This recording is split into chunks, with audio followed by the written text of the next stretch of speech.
both feet here. Left foot forward on the heel. Pause. Bring that left foot down.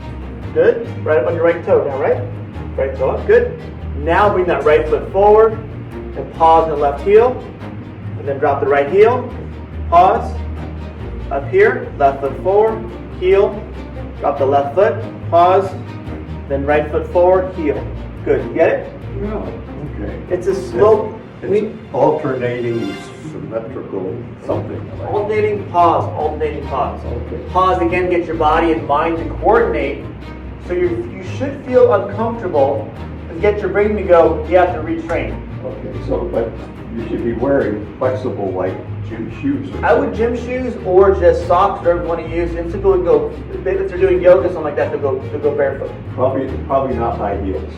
If you want to really test your ankle strength, then high heels. Watch out, Mike. Watch out, Mike. Yes, you can really test your ankle strength. Dramatic, I call it. I had a